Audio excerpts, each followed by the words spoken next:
Welcome to the Belts Off channel, home of the Belts Off podcast, where we cover everything jiu-jitsu, kickboxing, and life-related. Today we have James, who does physical therapy work, getting people out of pain. We have Dylan, you're always our co-host. And we have, joining us is Lucy. How are you guys today? Good.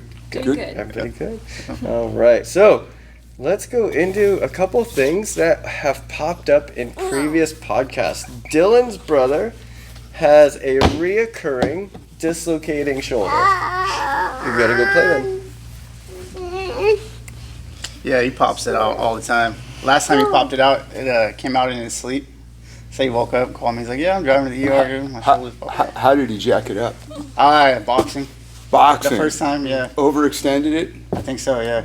Okay. He was drunk, swinging was wild. drunk. Swinging wild, it came out. And then since then, it just came out all the time. Yeah, usually when you have a shoulder that's dislocating, it's a ligament issue, right? Ligaments connect bone to bone, Okay. right? Tendons connect muscle to bone, right? And so when the shoulder doesn't necessarily have a socket, right? It's got a rotator cuff that engages reflexively, that behaves sort of like a ball and socket, if you will. Yeah. Okay, and usually when a shoulder dislocates, the ligaments get lengthened, right? Because that holds it in tight along with the rotator cuff. So very often, short of surgery, having those ligaments retightened. He's had surgery, I think, like 3 times. He's got a screw in there, too. Okay, so and it still comes out. Yeah, that's a pretty typical surgery. They lock it down and get it tight with that screw. Yeah. And so he was wondering what he could do to, like, help build back the strength in his shoulder. Yeah, he's going to have to train it while that shoulder is set, right? Meaning that it's tight. And probably his best bet is to strengthen the rotator cuff all the way around, and then all the other muscles, the prime movers around it, right? What exercises would you recommend for that? Man, that would be a hard one to call. We'd have to see him and kind of just sort of screen him out and do an assessment and see what's going on with his shoulder. Yeah, because I've been giving him recommendations and shit, and he's just like. He's like, nah, dude, I'm like scared to even do that. I'm like, use 5-pound dumbbells. He's like, nah, dude, it's gonna come out. It comes out of my sleep. Yeah, that's a terrifying feeling, man. Yeah. Once a joint gets loose like that, you get really apprehensive. It's a protective mechanism. Yeah, he's already had surgery on it. Yeah, I believe 3 times. 3 times, same surgery. Yeah. Yep. Interesting. Okay. Yeah. Did he continue to drink and fight after he had the surgery? Oh yeah, like every time besides this last time when he was in his sleep. The second time it came out, I think him and my friend, they were messing around. Like, my brother was sitting in a chair, and my friend was standing up, and he grabbed his arm and like yanked him out of the chair, and then it came out then. And then another time it came out, he got in a fight out in the park, swinging, same thing. It's coming out without even any force. Yeah. Yeah, he may have maybe jumped back into training or fooling around before it was healed. That's what it sounds I'm like. Not sure. I feel like he did a pretty good job. Did he? Recovering the first time? Yeah, he didn't do too much. And for it to come out in his sleep, man, that's odd to me. Like, he's like, I just woke up and it was out. I'm like, oh shit. That's terrible. When you sleep, you're really relaxed. Yeah. Right? And we turn in our sleep. Yeah. And very often we're loading the shoulder on one side, right? And if you turn, it can catch the blankets and get pulled out. Yeah. I've seen a lot of that. Yeah, that's a bummer. That's kind of what I've been experiencing. So I have a lump right here from the back of my shoulder being a little bit to the right there. Is that tender right there? Yeah, it is. And for what I believe it is, right in there, the SC joint, where the collarbone meets the plate. Mm-hmm. So if I'm sleeping on my side, it's pushing. But that's also how the injury happened. I was stiff arming across, and the weight came across the back of my shoulder and pressed everything in. And I heard like a cracking, and I'm like, oh no, collarbone. But I felt the collarbone, everything felt good. I didn't notice this part for like a week and a half. Yeah, that's pretty common with SC joint injuries. It'll lift up a little bit, but I think what you might be able to do, I can feel that, right there, dude, right? So get on a medicine ball or a basketball or something, and feel all that, smash that out, roll it out, put your arm behind your back. We've been through that before. Oh, joy. And see, it's just excruciating pain. You're fine. Yeah. It's not even fun. You can do that, or just come in and see me. And let's do some neuromuscular work and see if we can get that to let up and drop back in. It may not drop back in. It feels like it's going down a little bit. Okay. Over time. I've seen it before. Yeah. You know, a lot of wrestlers, this thing will pop up. Yeah. It heals and they go right back to work. So. Was that from the latest injury? Yeah. And like when I bring my arm up like this, sometimes it pops. It's been popping. You can hear it popping. Yeah, I heard that one. Right when I asked. Yeah, so it's kind of in there. That sounded like it was the AC joint. Was it right in there? It's in there, Yeah, see, you've got a timing issue because this guy's off. It's changing the timing of the shoulder over here. I think that'll get better as it heals up. You know, you probably have a little inflammation in there. Yeah. But if you want to come in, we can do some deep tissue on there and probably knock out some of those adhesions, soften it up. Maybe it'll go back in. I've seen it happen. I've also seen it not go back in, but I don't think I've ever seen anybody have it pop out and heal out that hasn't remained functional. Interesting. Yeah. I've That's seen kind a of lot what I of was it. seeing online too. Is it's not It's too big of an issue. It's not a game ender for you. Yeah. Yeah, I got an issue right here, like right on the bone in my shoulder. That's the AC joint. Yeah. And I don't know, sometimes it bothers me and sometimes it doesn't bother me at all. There's probably supraspinatus might be a little loaded in there. Muscle supraspinatus goes under the AC joint. Okay. I feel like it happened after I was doing hella push-ups. I was doing like 250 a day, and then I don't know, a month and a half in, I was like, I went down to go do one. And I was like, oh fuck, I can't even do one. I mean, it's gotten better since then, but I messed up that's why my shoulder was messed up for months. Is I was making a pull-up video with all the different leg lifts and everything, and I was hanging for like 2.5 minutes just trying to film everything. I didn't even realize I was up there doing exercise for the whole time. And then I went back and looked at the video. I was like, holy, 2.5 minutes, that's a long time to be hanging. And then I filmed a couple of those, and then up here in like the traps and stuff, I'm like, oh no. But the swinging the maces actually did a ton to recover from that, swinging the mace bells, and then like shoulder mobility and everything. I've always had really tight shoulders. When I first started kickboxing, I couldn't get my elbows together. I was stuck out here. And then with jiu-jitsu, when people would put me in like a Kimura or a Americana, when I was flat on my back, my arm wouldn't go to the ground. Oh, yeah. And so as soon as somebody would start pushing on it, I'm like, okay, turn to my side, give them whatever they want, just don't take that arm to the ground. But yeah, interesting things that happen. But the mace is good for that. Yeah. So is, using club bells. Yeah. Right? Club bells are really good for mobility. So. Yeah, the maces are like clubs, but longer. Yeah, they're like clubs but longer. Yeah, they're good. And and with those you're working both shoulders, right? So both shoulders are working on timing together. And that's huge. Yeah. In the shoulders, like timing between the rotator cuff and the prime movers, which are the pecs, the deltoids, and whatnot, right? Sure. And getting them to work together. And that transition is usually the thoracic spine back here, right? So the thoracic spine is below the cervical spine and above the lumbar spine. And having mobility right here is huge, especially in jiu-jitsu, right? So, and these are great. This is the club that he was talking about. You can get a lot of rotation. You have your swings and everything. And then the mace is like an extended version of that. A lot of the things that you can do with the mace, you can also do with the club or single-handed. So with the big mace, we're doing big spin throughs. With the club, you can do one-handed. Lots of shoulder mobility. What I first thought when I started swinging the mace was that I was going to get a lot of like shoulder workout, but it's so much core and stability because you're anchored to the ground. Every time that mace swings away from you, your entire body has to try to like anchor back to the ground. It's kind of like doing a farmer's carry with one weight on one side. Your whole body has to try to correct.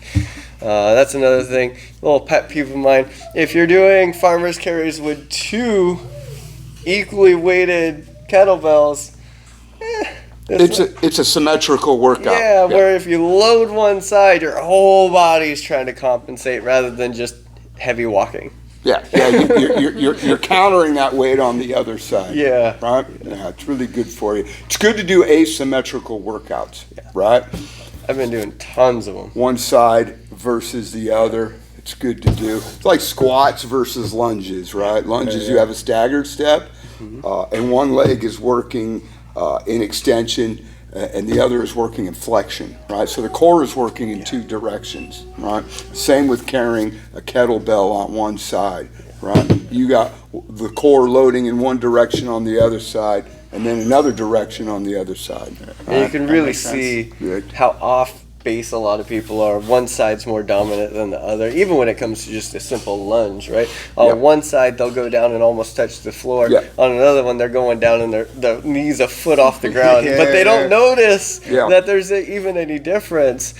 Or the last few inches will be spongy, right? So they'll be going down controlled and then to the ground, and it's like, all right, we need to stabilize. I noticed that in my bench press too. I start going like this, and I'm like, oh, my left side's weak as hell. And it's hard to line up, especially when you have it in balance, because you go up and you don't see you, right? So there's always a little tilt that that feels stable, but you've been doing it like this for so long, you don't notice that this elbow's out. Because when you go up and you're here, you don't feel any stretch. You start pulling that elbow and it feels like you're stretching, but you're actually in alignment because you've been doing it this way for so long. Right. Yeah. Right. I think that's my issue. I'm not aligned well. Like this scapula is actually out. It's rotated externally. Hips do that a lot. Yeah, my hips do that a lot too. So that's something I've been trying to work on. And I'm like, it's not easy. A lot of that you can attribute to just having one side dominant. You know, most people are right-handed, right? Yeah. And so, for example, if you're right-handed, right, you'll reach this direction with your right hand, and you'll reach across this way with your right hand. But normally with your left hand, you don't reach this way, you just reach this way, right? So you're getting more rotation out of the right hand, especially over a lifetime.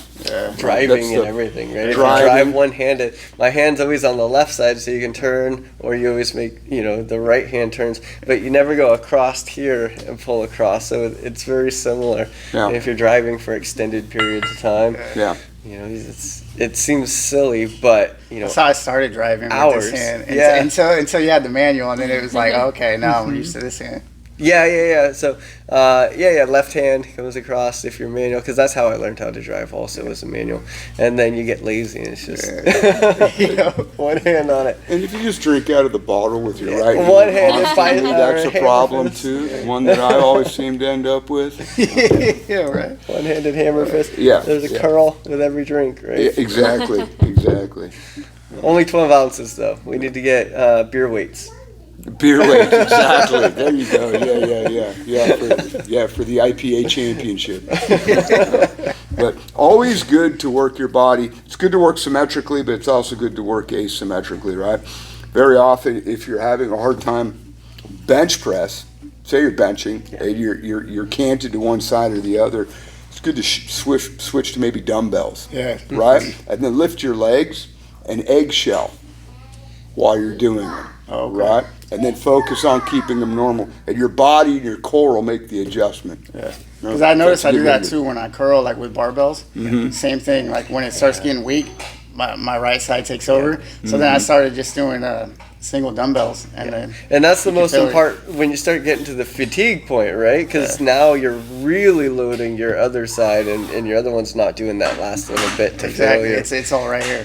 And so that kind of stuff has to be managed, right? So let's say your left arm is weaker than your right arm, right? You're getting more out of your right arm, right? The left arm is, say, fading at 8, with your right arm fades at 12 to 15. Then in your workouts, you can double time the left arm. Yeah. Right? Get it caught up. Maybe back off on the right arm a little bit until you're even. That's a good way to do it. But whenever you're double timing one side, if you're going to do that on the same day you're training, also understand the side that you're double timing might be exhausted when you get into the mat. Yeah. Something to consider, right? For sure. Yeah, you see it with people who are just doing simple things as like push-ups. One hip will be higher than the other. Just little things that people automatically do to stabilize, to compensate. The body does amazing work in compensating for things that are messed up. It's what it does best, really. And then it's just reinforcing bad patterns. Yeah, reinforcing bad patterns. And I think in the world of mixed martial arts, and I could speak from personal experience coming up as a boxer, who when I was coming up, we didn't train both sides, right? We picked our power hand in the back and our lead with our left hand, if that was my weaker hand. And when you do that over and over and over, and you're constantly throwing right hands, right crosses, you're not throwing left crosses, you'll get a rotation. So I boxed all the way through my childhood and my teen years, nice. right? And you know, by the time I hit 18, I already had a rotation. I didn't know it at the time, but I got injuries from it. Someone more experienced than me at the time helped me sort that out, right? So I think if you're boxing, it's also better for your striking if you can strike from both sides. Obviously, that's what guys are doing now. They're mixing it up. We didn't do that when I was young. We picked one side and went with it, right? Instead of switching sides, we would just train, say, against a southpaw and learn how to fight a southpaw from our conventional stance. I switched too, but it was never like intentional, like trying to get better that way. It was just this arm, like I said, it's weaker, so I'd be fucking tired of throwing the jab. So I'd switch my stance and throw hella jabs with my right. And that's really not a bad strategy as far as maintaining balance, right? So, that's huge. And same with kicking, right? I kickboxed, and honestly, I only kicked with my right leg, right? My left leg just wasn't strong, and I didn't take the time to work on it. So I used everything to set up my right leg, right? Getting people to kick with their lead leg is brutal. A challenge. It's the hardest thing to do. I still can't do it. There's a balance aspect to it. If you have a really wide stance, it's hard to get your balance over your back leg without bringing it forward. Yeah. And then people are doing funny footwork in order to get the back foot underneath of them. Because I think it's all about the balance to use that front leg, because if you're leaning forward and you're going towards the punch or towards the kick, it's easy to get that balance onto your front leg, where it's hard to move forward and use your back leg as balance. Yeah. In fact, I would think that you would use that lead leg, say, teeping when a guy's coming at you, right? Yes. But you can also hunt them down with it with a skip off the back leg. Right. And then that becomes your posted leg, and you actually have really good balance there. Right. My front leg teep, front leg skipping teep, favorite strike. Really? It keeps distance. It's a good impact to the solar plexus or the liver. It's a fun shot, and you can do it from so many different ranges, and backwards, forwards. Yeah. It takes a lot of training to really get that weak leg, right? but it's being done, man. You watch the fights now. If you can't do it, you're not going to survive out there. Yeah. So if you watched the last UFC, did you see that one? I did not. There was a 292. Is that what it was? Yeah, that was it. And there was a guy. Check, go play. Okay. His front leg was just getting smashed. And it looked like he wanted to go southpaw, but he just hadn't trained it, and so he just couldn't do it. Even though it was like fight-ending shots on his front leg, he still could not go southpaw with it. He just didn't feel comfortable. So he just took it. Just took it. Which fight was that? I forget his name. Undercard or main card? I'll post the name in the top here. It was the main. It was I think it was the finals of the Ultimate Fighter. Oh, I didn't see that. Okay. Yeah, it was actually a pretty good fight, but it was interesting because even though you could tell he was doing serious damage, serious pain, the guy still couldn't switch to Southpaw. And you're seeing so many fighters nowadays that can, right? He's kind of fallen off, but like Cody Garbrandt, anyone that's come out of the Bang Muay Thai is switching Southpaw with like TJ Dillashaw, all Southpaw. You saw Dominic Cruz, all these guys that are, even He's getting tired. even what's his name? Adesanya switches Southpaw a lot. Right. Orthodox Southpaw. Right. Leon Edwards, primarily Southpaw, but switches. So all these fighters have a Southpaw Orthodox game. Even if they don't switch a lot, they still have the option to go to it. Right. And it's so important. If you can't switch Southpaw, it's hard to trap people against the fence and walk them down because they're constantly being able to get an angle towards the outside of that lead leg. Right. Right. And then you're hunting, you're trying to follow them, and then the entire time you're following them, they're counter striking on you. Right. So a lot of those guys were such elite athletes, right? So a lot of those wrestlers come out leading with their right leg. They spent their whole career as wrestlers leading with that right leg, right? And then they make the transition to fighting. Now they're leading with their left leg. It's actually an advantage because they've strengthened that left leg as a pushing leg from the back, which makes it easier, I think, to transition from conventional to Southpaw. Right? Yeah, no, it's very true. A lot of wrestlers do go Southpaw, and then they fight Southpaw. I feel like I got better takedowns when I'm Southpaw. Interesting. When I shoot for takedowns, I don't know why. And there's a thing of being right-handed and left-footed. If you shoot, this also happens in people who are into archery or guns, is if you're right-handed but left-eyed, you always have a cross. That's my problem. Yeah, see, It's been a big problem for me, man. So if you're not right-eye dominant and right-handed, you're no longer looking straight down the barrel, down the sights. Your left eye is like trying to overwhelm that, and you actually have a cross pattern that's happening there. Yeah. It actually will go across the barrel. When doing archery, at least I do, I shoot with both eyes open. Yeah. Right? It makes it a little bit easier. But when I'm shooting with a rifle, I got to close my dominant eye. Just get down the sights. Just get down the sights, man. And it's kind of crazy because I cannot see as well. So as you get older, right? My left eye's dominant, but as I got older, my right eye just seems to be fading quicker. And it's deer season. It's coming up. Rifle season is coming up, man. It'll be a little bit of a problem. But it's bow season right now, so I'm golden. I can shoot with both eyes, but I'm in bad shape when rifle season shows up. So. Here's a test that I was shown. I don't know how well it actually works. I've had mixed results with it. But if you put your hands straight out and you're looking at something and then you pull it back to your face, so if you're here, you're making a diamond, now pull it all the way back to your face to your hand.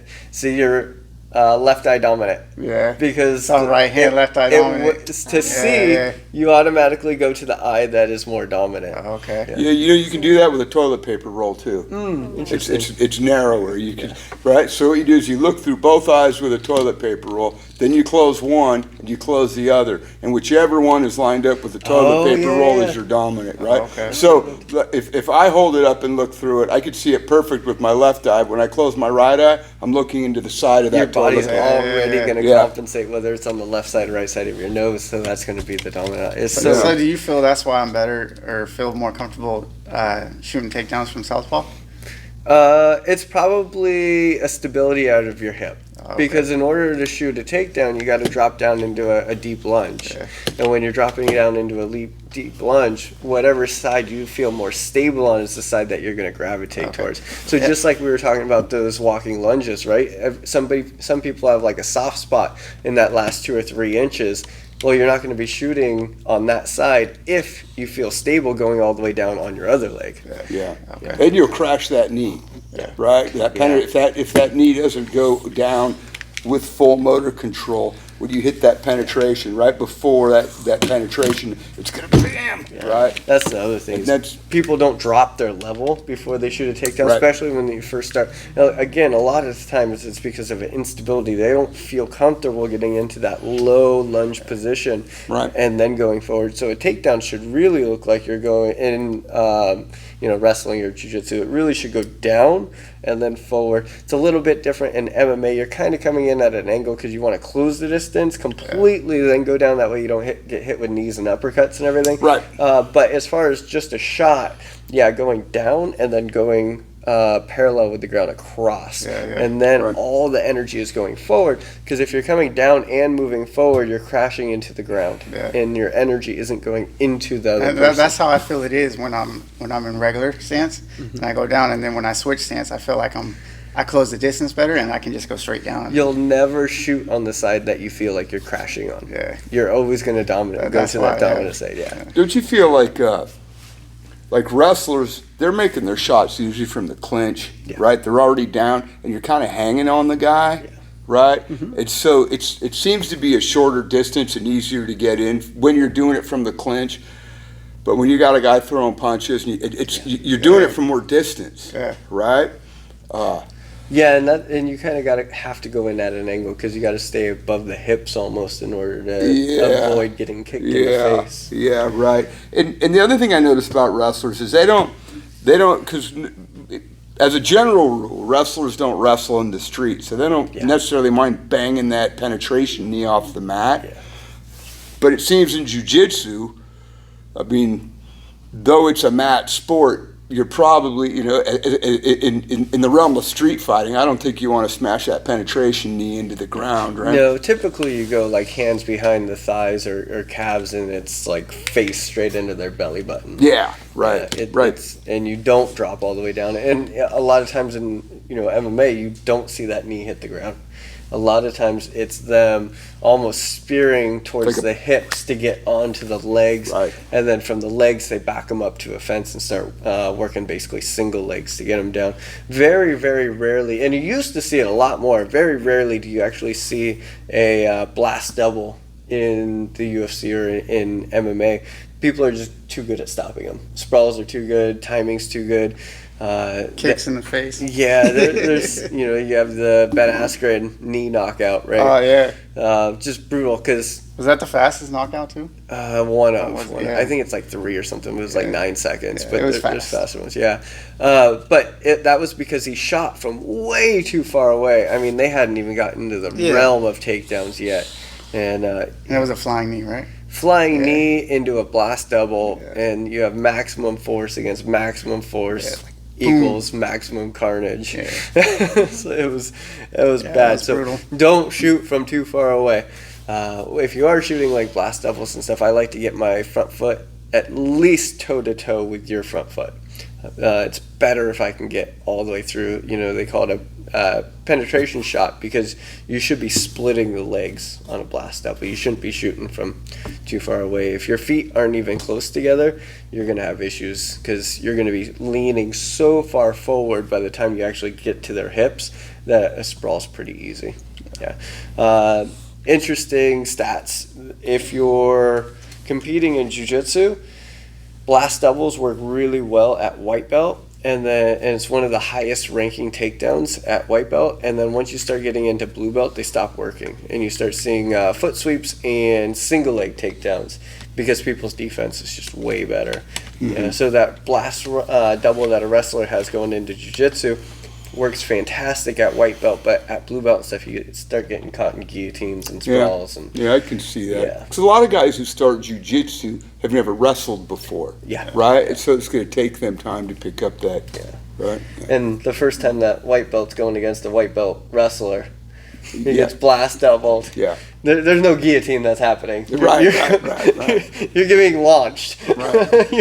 You're flying at that point. Right. I just watched something on. Go to sleep. I don't remember what it was on, but it was with Bo Nichols, and he was talking about the first time he went into a jiu-jitsu class, and he ran through the white belts and the blue belts and the purple belts and the brown belts, right? And then finally he went to everybody, and the instructor went in. And apparently, both, according to Bo Nichols, he just didn't know anything about jiu-jitsu. But he ran through the whole class, and then when he got to the instructor, it was just sort of like they had to stop the fight. It wasn't going anywhere. Yeah. It's pretty amazing, right, when you think about, I mean, a wrestler's always going to have just that natural ability, especially someone at his level. It's a type of grappling, right? So Yeah. wrestling is a grappling art, judo is a grappling art, Yeah. jiu-jitsu is a grappling art. And so if you have, there's no belts in wrestling, but if you got 10 years of experience in wrestling and you step onto a jiu-jitsu mat, you're going to be pretty good because you know how the bodies work. Yeah. And Even if you don't know submissions, your defense is still going to be, really good. Now, they leave their arms out, they leave their neck out and stuff, but after a few weeks of training and like being caught in those, they're going to start wising up to it. And so it's easy corrections that they can make after that because they don't have to learn how to move their body and what grappling feels like. Right. They just have pressure. just have to learn what the defense is. Okay, don't put my head there. Okay, keep it tucked in tight. So they got to make minor corrections rather than learning, okay, what's a blast devil? Okay, what's a sprawl? They're just coming in. They already know all that stuff. Right. They just need, that's a move? Okay, I'll not get stuck in a guillotine next time. right. Learn guard, shit like that. Yeah, and that's one of the biggest, because that's where jiu-jitsu takes place, right? It starts on the feet, but guard is really what makes jiu-jitsu jiu-jitsu. Every other position can be in any other grappling art.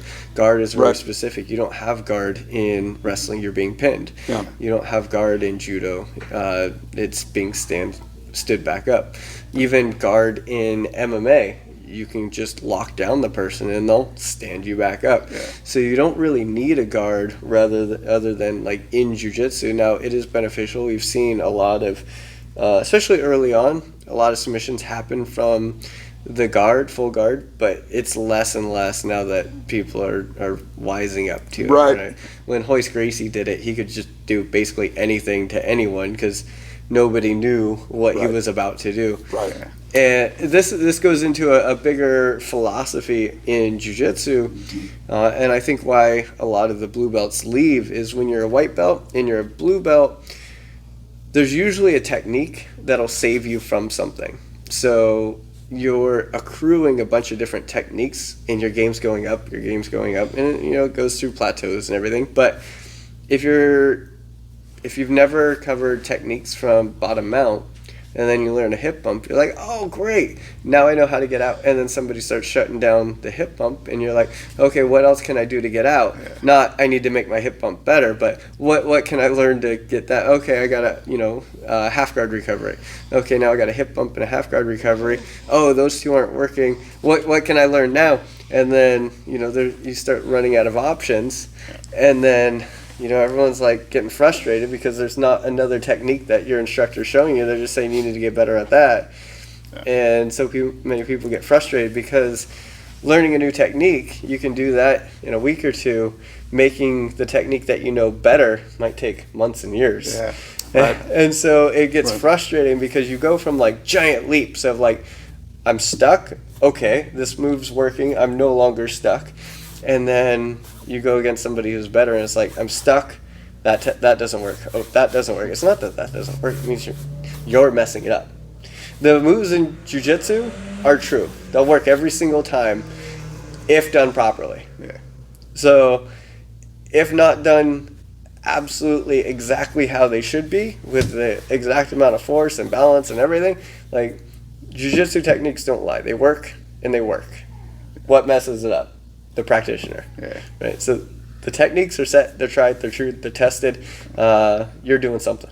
That's why I feel like competing is so important, because that's when you're gonna know, like, okay, am I doing it right, or where I need to make corrections. So what's so interesting about jiu-jitsu is we get so caught up with rolling with the people that we're around, and they learn our game and we learn their game and we know what they want to do.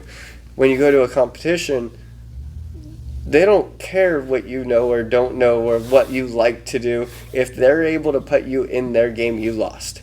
And a lot of times just going to a new place, a new gym, they'll do the exact same thing, but they're not necessarily better than you. They just know how to get to that positions better.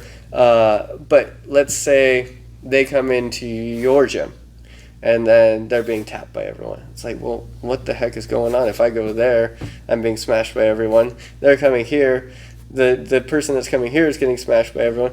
And it's just a different philosophy and a different training. But it's a lot of times those little differences get overcome pretty quickly. If you're able to roll with that three or four times, you feel like, oh, I see what you're doing. I just need to stop doing this one thing. Yeah. And then, boom, you're on equal footing again. It's kind of like dialects, right? Jiu-Jitsu is like one big language. Yeah, and then each school has its own dialect, right? Yeah. And you have to learn to speak that version of the language, right? Yeah. Different little tweaks here and there. Little tweaks, little tricks, right? And I think the cool thing for me about Jiu-Jitsu is just how it's rapidly evolving, and it just doesn't seem to be stopping. Do you know what I mean? Like, the first time I saw it in 1993, the first UFC, it was pretty amazing. Yeah. But the fight game has evolved, it keeps evolving, and everybody's jiu-jitsu evolves, right? And you're always, at any given time, you've got some wizard coming in, some jiu-jitsu wizard who's just taking it to the next level, and is just breaking people off. It's kind of cool to see, you know? And it's interesting because it's almost what's trending rather than what works. So it's easy to go, oh, this is something new that people are doing, but then you look back at a jiu-jitsu book from like 1940, and it's like, well, there's the move. Right. Why'd everyone stop doing it? Right. You know, it's like... Well, and don't things kind of come back around to, like, they do, like guys will stop doing certain moves because everybody's hip to it, and then you get a generation of guys who haven't trained it, and guys start slapping it on again. I seen something online, something about leg locks. They're like, leg locks was a trend, and now everybody stopped doing them. Yeah, so leg locks, because nobody was doing leg locks, nobody had good defense. Yeah. So because nobody had good defense, all of a sudden, boom. And now leg locks are still, just like any other submission, they're super powerful. They're a great position to be in. But people are learning and they're practicing the defense a lot. So all these quick submissions that people were getting, they're not getting anymore because everyone's defense is elevated. So then they stopped doing them. And then now everyone's defense elevated. Well, now you have to... What's the next trend, right? Yeah. What's going to be the next thing? What haven't people worked their defense on? Yeah. Because if you... There's something new out there and we don't even know it yet. Yeah. If my if I have like an A guard and you have a C defense for a guard, I'm going to win almost every time. If you have an A pass and my guard is a C, you're going to pass almost every single time. And so a lot of times, especially at the highest levels, right, you look at their game and it's like A, B, A, and it's that one little piece, that one little position that other person's going to excel, even though it's just slightly better than yours. And then there's always, the jiu-jitsu is interesting when you come in against people who don't know jiu-jitsu. The path is completely different. Yeah. It's like an open world game. You're dropped in a field. People move any way they want. Yeah. But you can drop somebody who's experienced in that same field. Oh, okay, that's where that is. That's where that is. So even though you're both in the field, I know where the destinations are beyond the field, and so I'm going to have a path to get to that. And so if both people know the path, they're not going to be going all around this way. They're just going to walk the path, and you're basically walking the path together. And who's going to get the dominance on it? That's why it looks slow and boring sometimes. Because if I know where I want to go, I don't want to go there. Exactly. But that's the way I need to go. I experienced this I was talking about this, I think it was like 3 podcasts ago, rolling with my instructor. I know the route I need to go. He knows the route I need to go.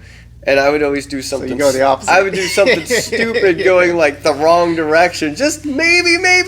Trying to throw him off? It's like, just go the way you're supposed to. Get caught until you're not getting caught.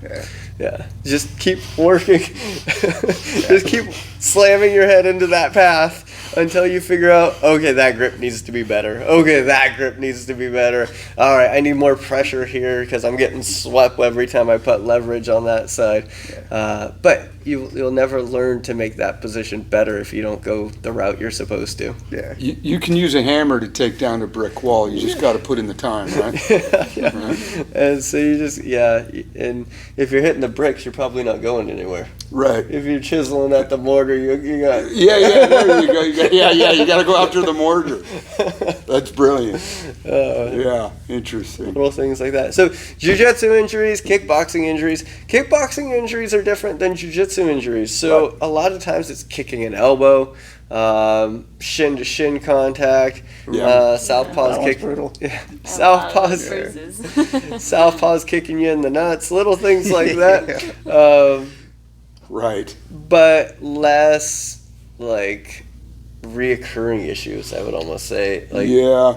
I think with in striking injuries, you're getting more impact. It's like it's right where in blunt force trauma. Yeah, more impact injuries, kicks, knees, elbows, right, punches, and in jiu-jitsu, you're getting more like strain injuries or joint injuries, right? Especially when a guy locks something up and you're fighting to get out of it. Right. My bicep right now, though. With that being said, we have a Bicep Slicer series being dropped. We filmed like 10 different videos, Bicep Slicers from just about every position. Nice. What's great about the Bicep Slicer and what I've really been honing in on them is I'm about 138 pounds, 140 pounds, and it's my entire body wrapped around their bicep tendon. The, what is that called? Brachial or whatever. Well, there's brachialis. So it's smashing. It's smashing the bicep itself, but it's also separating like 3 heads on too, the right? elbow. Yeah. You can separate the elbow, right? And so it's like all your body, because your legs are wrapped around, your arms are wrapped around, your entire body wrapped around their one joint.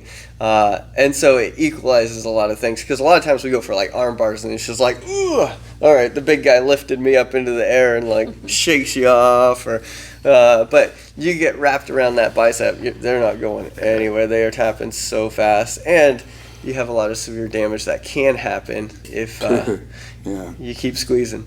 So that will be available very soon. Make sure you're subscribed, because we have like a 10-part series and a lot of bonus content and stuff coming out. And my bicep took a beating for those videos, so you guys better watch them. And all my training partners that I've been practicing all these bicep, moves on, getting ready for this. When guys come into a jiu-jitsu gym and he's got really big biceps, do you guys just like salivate when you see that? You're like, oh, that's gonna be easy. You see the trend on YouTube and stuff of like, oh, bodybuilder enters jiu-jitsu gym, and yeah, bodybuilders are extremely strong in a line. So yeah, right. In a line. Right, as soon as that arm is out here, they're no longer strong. Right. So as long as you're breaking their frames down, right, bodybuilders are no big deal. Right. There is a tipping point, right? Because there's a certain strength that can happen where they can just squeeze you. Like, there's been, I've seen in jiu-jitsu competitions, somebody will be in somebody's guard, and the beast just squeeze, like Jenny Craig thigh blasts their ribs together, and like they're tapping just because. I mean, they're. Do you remember Mark folding Coleman? The ribs in. Mm-hmm. Mark the Hammer Coleman, he was a squeezer. Remember, he would bulldog choke guys. And just said, "Mother's milk them." It just crush them. Right? They'd have to tap. But that's just brute strength. It's just brute strength. So, but if you give a strong guy somewhere to generate leverage and pull like that, right, they're going to do some damage. Even if they don't, if they get in on a rear naked choke, it doesn't matter if they're under the chin or not. They have that crushing force. They're going to dislocate your chin through your neck to get that. Right. So there is a point where you still cannot give them everything. If a giant bodybuilder gets on your neck, you're in trouble. Yeah. And there's some big built guys that do jiu-jitsu too. I forget the guy's name. I think he moved to Russia. he was he had all those anarchy tattoos. Do you remember him? There's a short guy, just built. Anyways, but I think he was built that way naturally, but he looked like a bodybuilder. And he was pretty elusive, and he moved really well for a big dude. I wish I could remember the guy's name. Who's that movie star that's built that does jiu-jitsu? He's like a blue belt. Oh, Venom. I forget his name. Venom, the Venom guy. He was in that movie. He was like an ex-Marine, and then he was trying That one too. Yeah, he was trying to raise money for some people that died. They're screaming in the comments right now. Yeah. He's been competing a lot. Yeah. He's good. He's built too. We're seeing a lot of Hollywood people.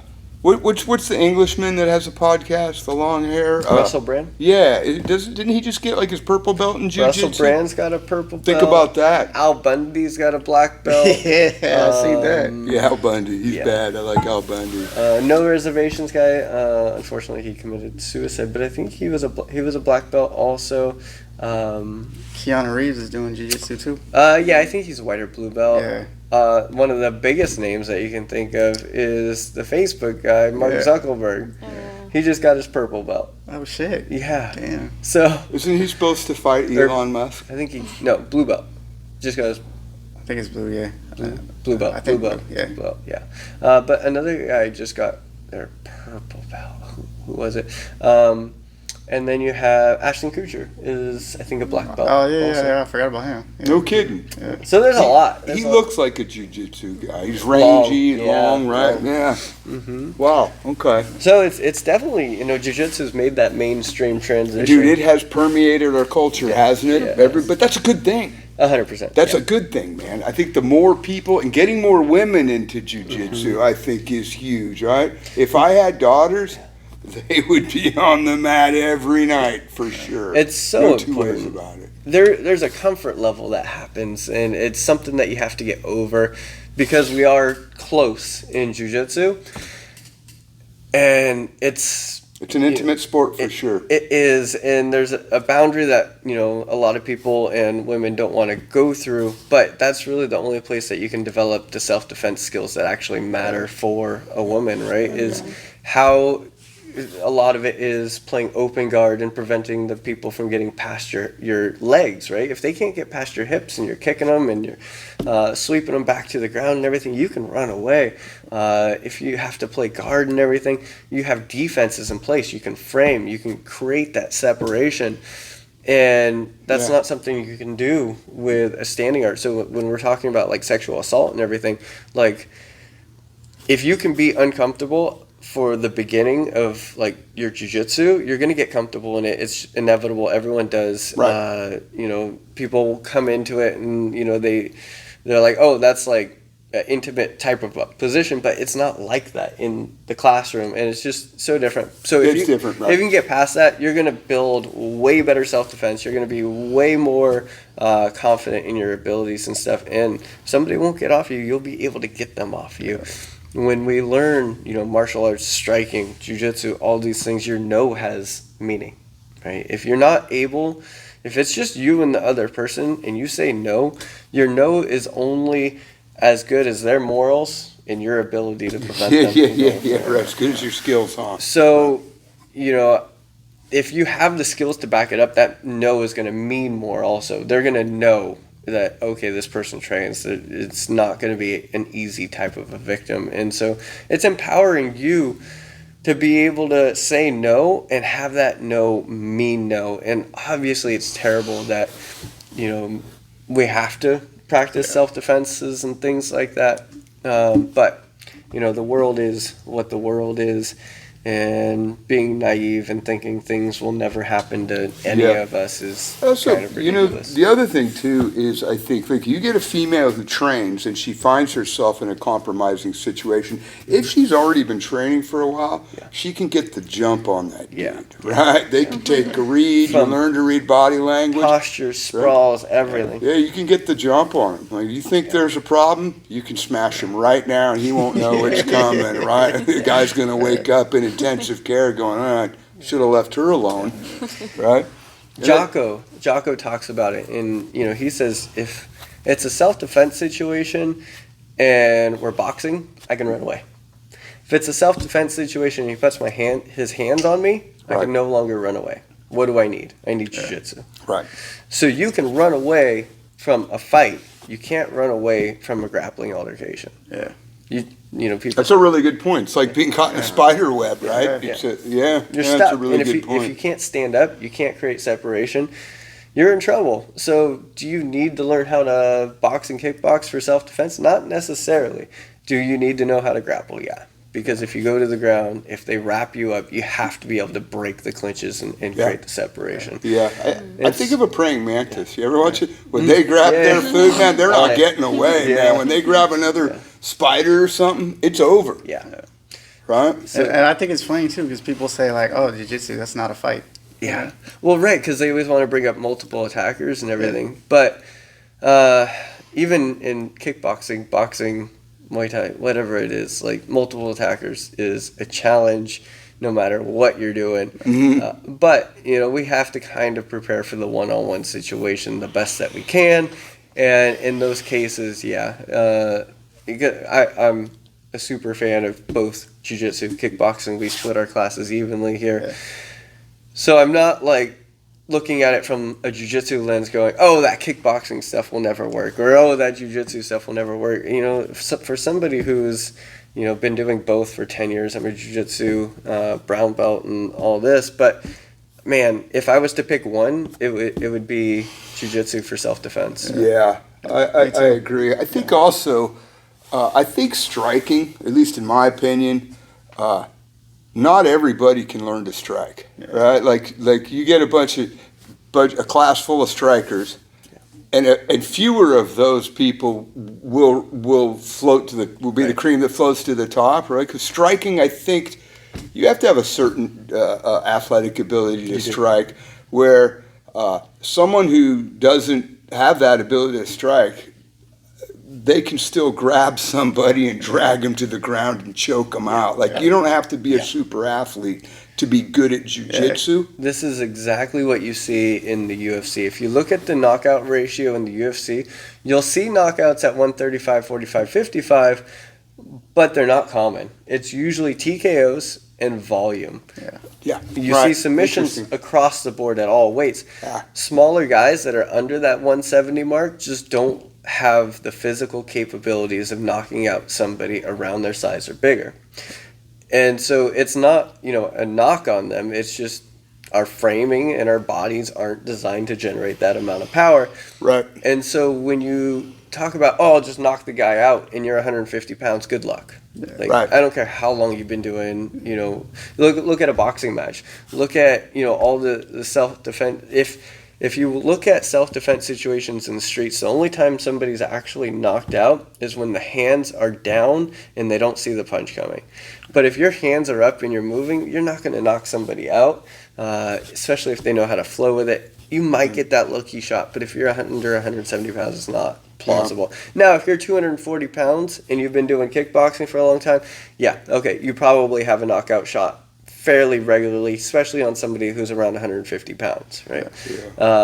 Going against another guy who's 240, you know, that's where jiu-jitsu comes in, because then you don't want to take that risk of trading punches. Sometimes the knockout punch isn't easily quantifiable, meaning that I've seen guys that like are slow and they punch a dude and it looks like it's in slow motion and the guy gets knocked out. You're like, whoa, how did he do that? I compare those to like a wave to a tsunami. A wave goes crash. A tsunami goes.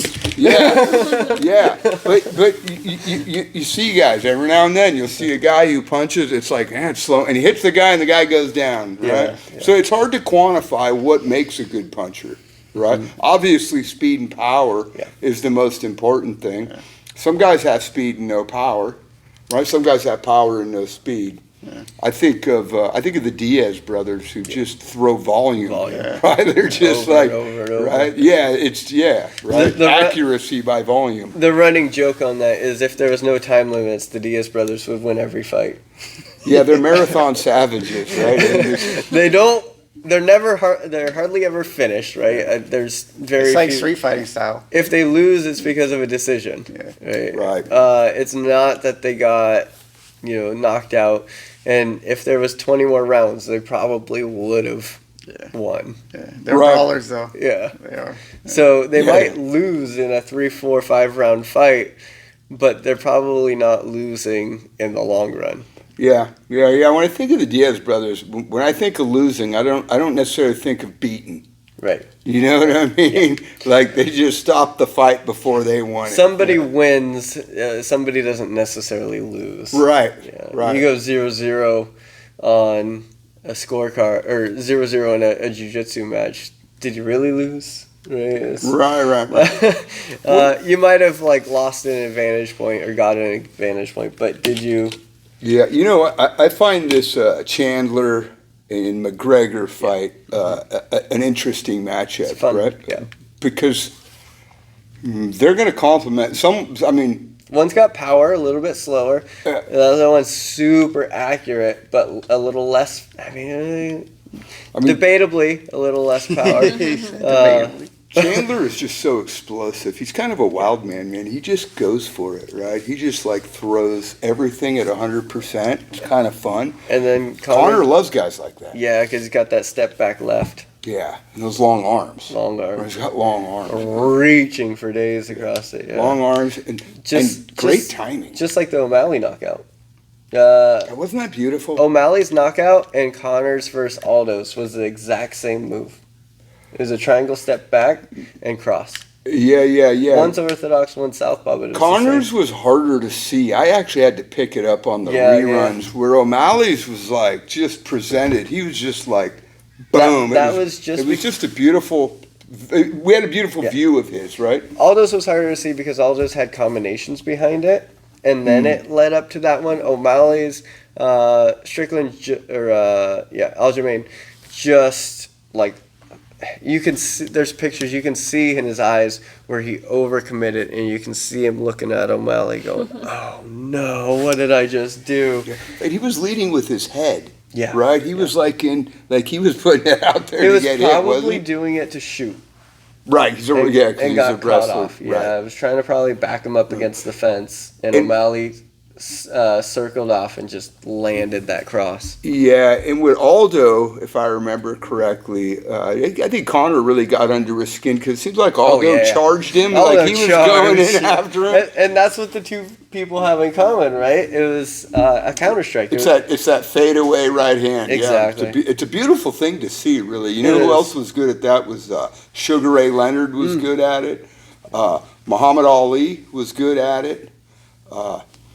It's a timing thing. It's a timing and rhythm, and it's footwork, accuracy. right? The footwork and the accuracy. We were actually working that last week is the triangle step. And that's exactly what he did. He just took his foot, swiveled off, and then the right hand came in, beautifully placed, perfectly paced. And, somebody has to, because you're just opening up space, and they're literally stepping into that open space, and then it's just a cross right down. Right. Right between your legs, bang.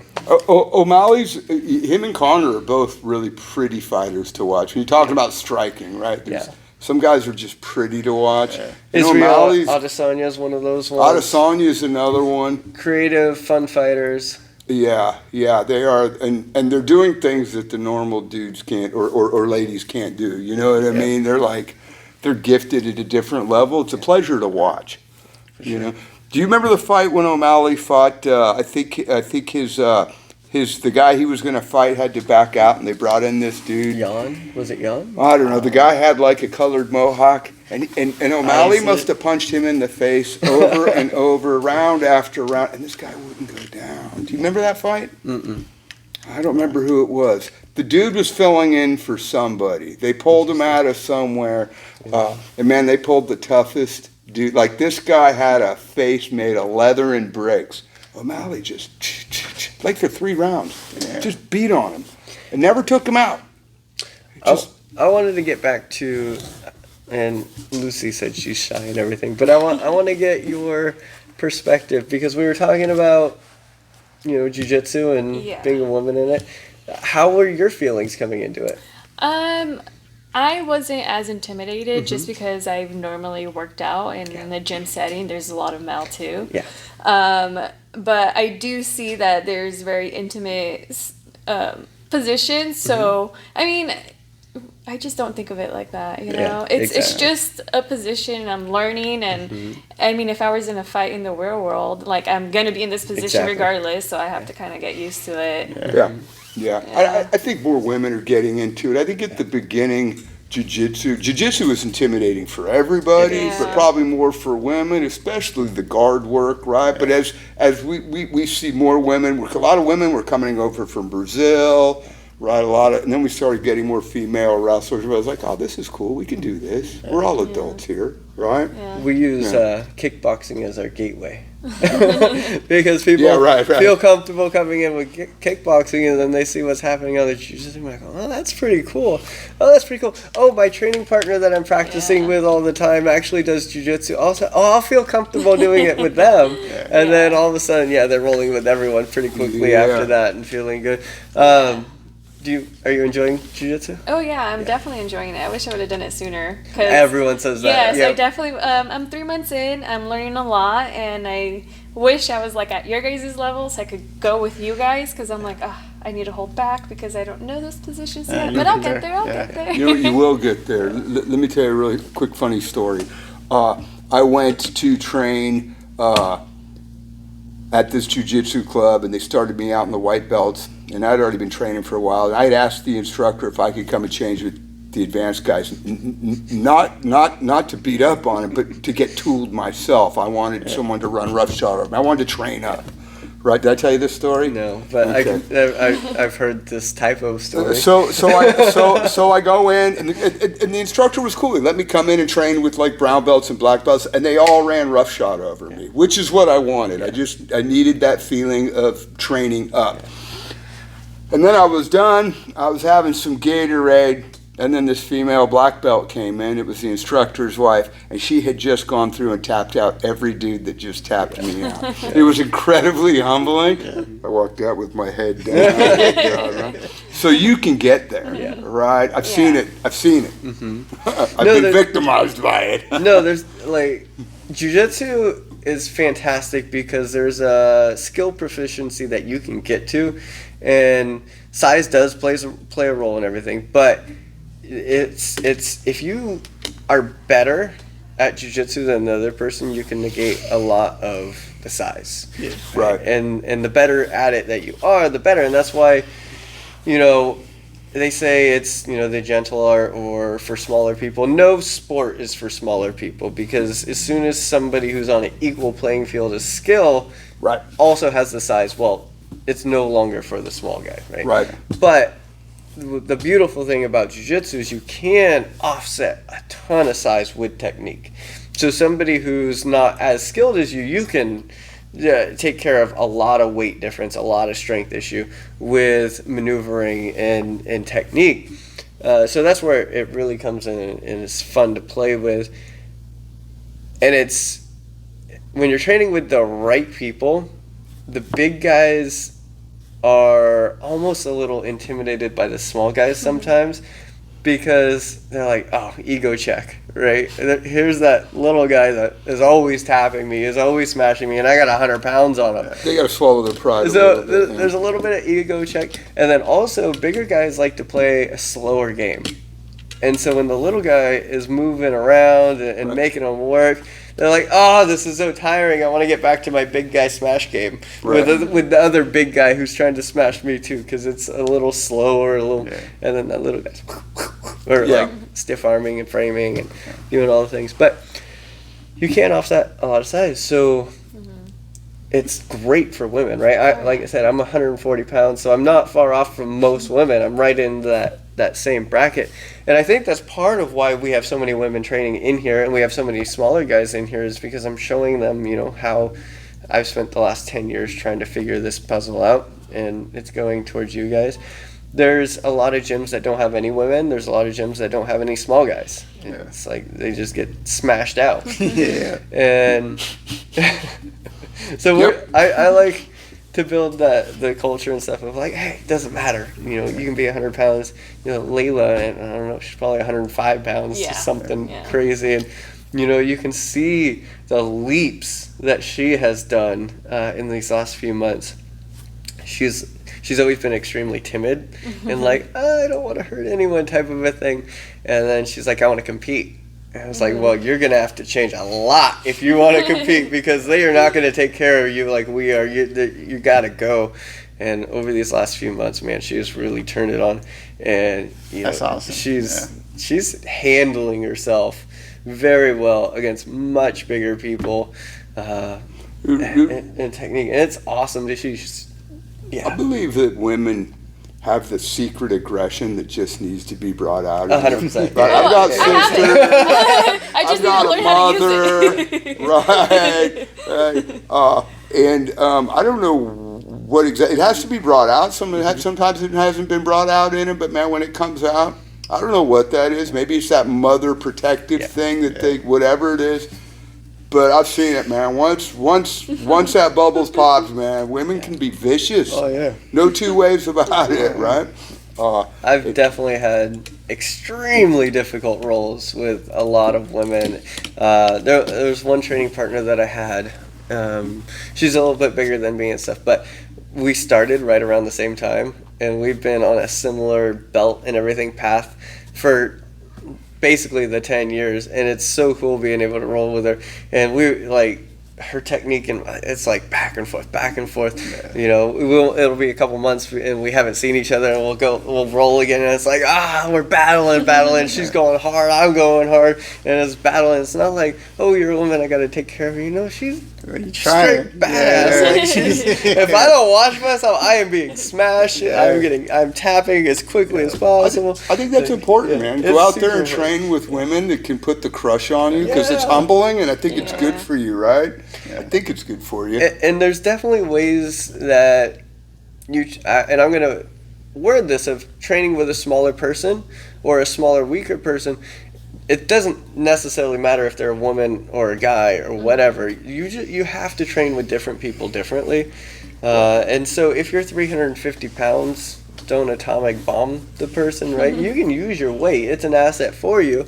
You can put the smash down, but take care of the person. We have smaller bones. We have smaller ribs. We have smaller everything. Different strength and everything. It's my job to keep me safe. But if you know you have that amount of force, let's play jiu-jitsu. You know, it's fun to challenge yourself every now and then and be like, okay, let me see what you got. How fast can you get me using your strength and everything? But let's play jiu-jitsu. Let's see if you can beat me technically. So the bigger that you are on somebody, the more you should be using technique. The more you should be just like grabbing things. Can I get this without using my muscles? Can I get to that position?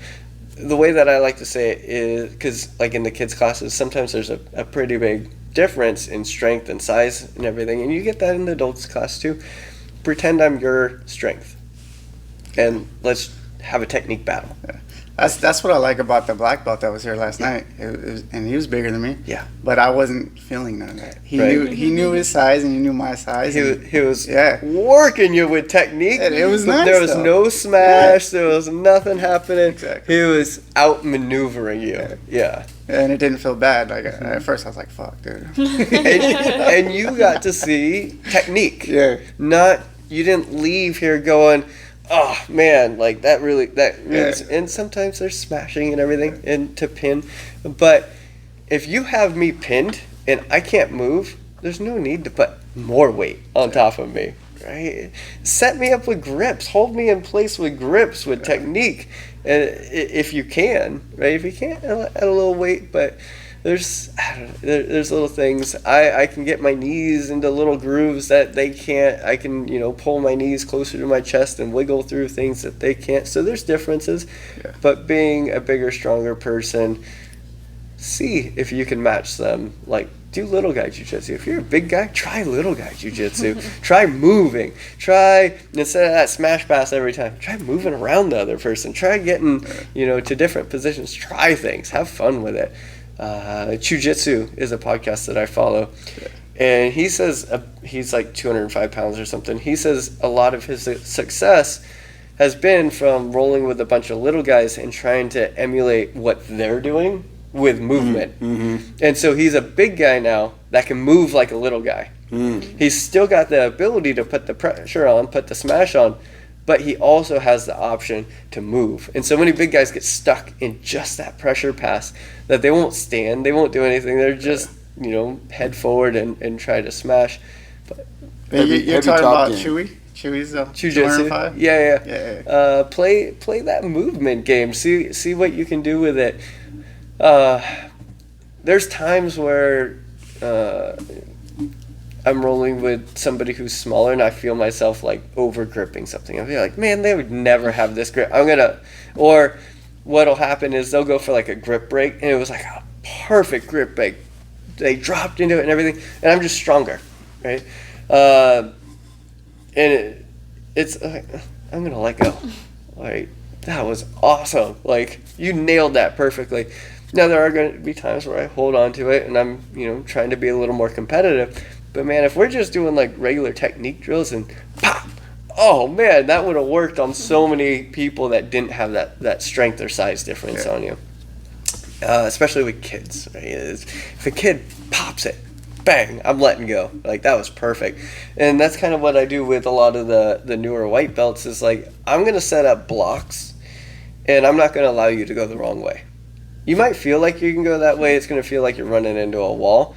As soon as you try to go the right way and you set up your grips and you're actually passing technically, I'm going to give you that side control pass. I'm going to give you that knee on belly or that knee slide pass. I'm not going to fight you tooth and nail to keep that knee shield on there. If you set everything up, you went to pop that knee shield off and then you slid through, oh man, fantastic. I'm not going to like run back to guard. I'm going to let you celebrate that a little bit. You hit everything perfect because you want the people to have that good feeling, that rep, that good clean rep. And then they're like, oh, that's how I'm doing it. And then they'll do it again and again and again. But if somebody does like a perfect one, but you just have size and you still block them off, what's going to happen? They're just going to get discouraged. They're never going to try that one again, and they'll never build it to the point. And this is all conditional stuff. This is when you're doing like technical training and practicing and just trying to get better together. Because not every roll has to be life or death. Yeah. When you're doing competition sparring, I'm not giving you that knee shield pass, no matter what you do. Or the knee slide pass, no matter what you do.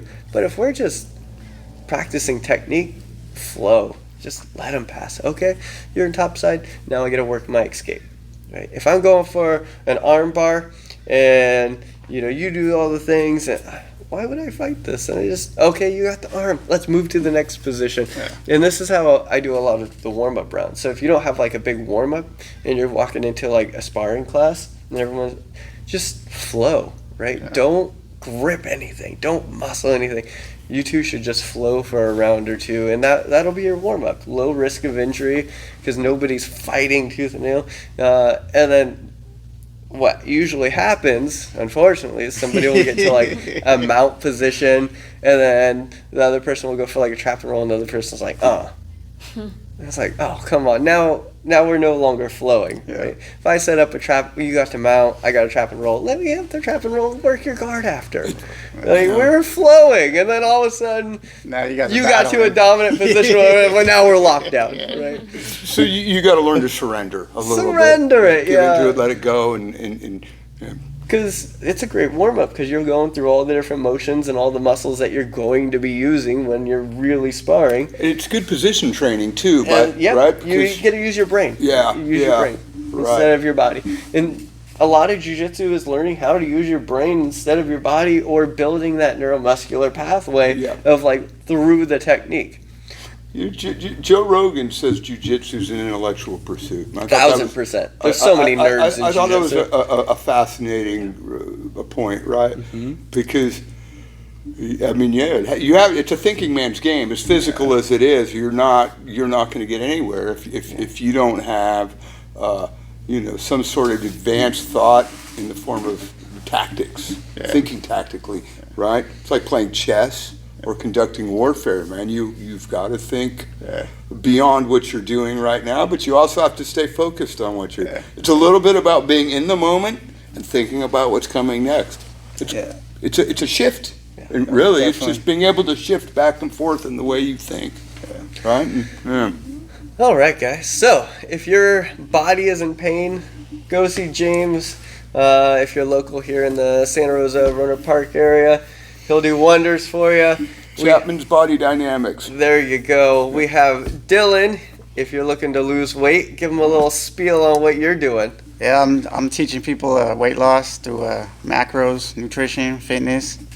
I have YouTube, Diligent Minds, or you guys can find me on Instagram, YAK_2real. And we'll comment that in the description. Also, Dylan, if you haven't been following it along, I don't know why you're not. You need to hit that subscribe and go watch some more.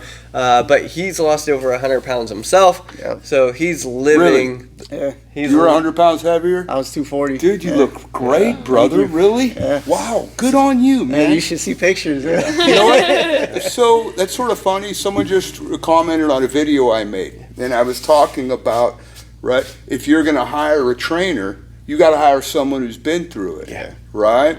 Right. I'm an injury guy because I've been run over too many times. Right? Yeah. So what I would recommend is get some business cards, right? And I'll take them down to my office. I'll send you business. Okay. Yeah. I'm all about getting people to the right people, right? Thank you. Yeah. Yeah, I mean, I wouldn't send someone who needs to lose weight to someone who's been skinny their whole life. You know what I mean? Right? Yeah, me kinda like what we were too. talking about last People time. come to me and they're like, dude, I need to lose weight. I'm like, bro, never been a problem for me. Let's get you to the right person, right? Dude, that's awesome. Thank you. So yeah, good on you, brother. He's lived it, he's done it, and now he's trying to spread it. So, You look great, man. When I came in, I had no idea. I thought, man, that's a wiry guy. He's been like that his whole life. You carry it well, too. I mean, Thank you. yeah, good for you. That's motivating, man. And we have Lucy, so if you want to come do kickboxing, jiu-jitsu, if you're a woman that wants to roll with Lucy, come see us here at AKS Martial Arts. If you're a dude who thinks you're bad, tangling with Lucy, man. She will serve you She up. will mess you up too. That's yeah, right. yeah. And that's the thing, right? Is when bigger guys come in and you're like, okay, go roll with her or roll with me, somebody who's small, and it's like, oh man, what did I just step into? People either go, oh, that is definitely what I need to do, or my ego is not ready for that. I will be back next time. That's what got me. So, right, first time I went in, I was a wrestler, and I thought, that jiu-jitsu garbage. I am gonna smash that, dude. Next thing I know, I was waking up face down in the mat. I'm like, what happened? Ego checks are real. Dude, they're real. Hit the like, hit the subscribe. We'll see you in the next one. Thanks, you guys. Bye. All right. Oh, my ass is Dude, sore. let me get some of my business cards for you.